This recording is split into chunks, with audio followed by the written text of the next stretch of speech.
Hello and welcome back to tutorial number 3. This one is called Tip Calculator. If you've been following me for the past 3 days, then you'll understand why I made calculator on day 1, because this will implement today's learning.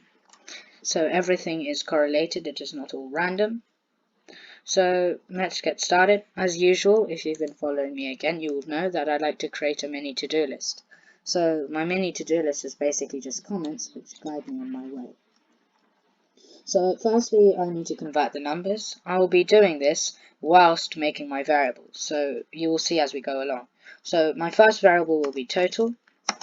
Total equals float, because that's the kind of data type we want. Input, colon, enter the number, or enter the total bill actually, colon, backslash n. So backslash n, well, it just adds some semantic value, makes your code more organized when you output it, because you'll enter the code on the next line. So that's what backslash n is for. You could say it's new line rather. So let's go for percentage tip, float, input, enter the percentage you would like to allocate as a tip, finally backslash n. And now finally you could say splitting tip, float, input, enter the amount of people who are splitting the bill. Boom, backslash n like usual. So as easy as that, we have done the first step. Now we're finding the percentage. So the format for the percentage goes as follows. So you would say x over 100 multiplied by y. And we basically just record this in a variable. In my case, I'm going to call it result. Result equals, in brackets, percentage tip over, so 100. So this is the percentage which you want to allocate over 100. So for an example, if you wanted to get 15%, it would be 15 over 100 multiplied by the total. Although the numbers which we are using are floats, our result by default is not a float. So we have to convert that into a float. Float result. Result underscore 1 equals.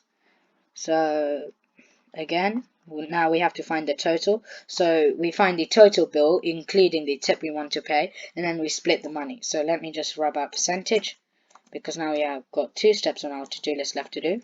So we would say total plus result, and then we could say result 1 like usual equals float result 1.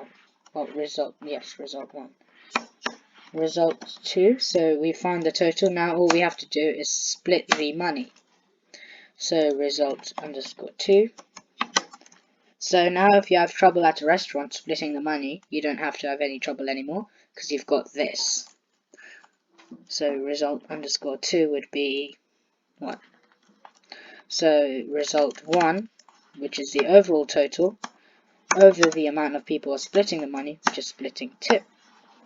You would normally think, because it's a regular pattern, we've converted each result equals float result 1 equals float result 1. But however, we will not convert result 2 into a float.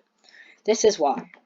If we normally, money is put to 2 decimal places. However, when we split the money, it could come to 5 decimal places or 6 decimal places. So we would have to round this function to 2 decimal places. And there are 2 ways you could do this. And the easiest way is the rounding method. However, for an example, if the answer was 52.50, and normally you would round money to 2 decimal places, the rounding method would only write 52.5, as we would always ignore the 0. So in the second method is the formatting method. in which if the answer was 52.50, it would write 52.50. And furthermore, the formatting method also comes in handy in many situations other than this.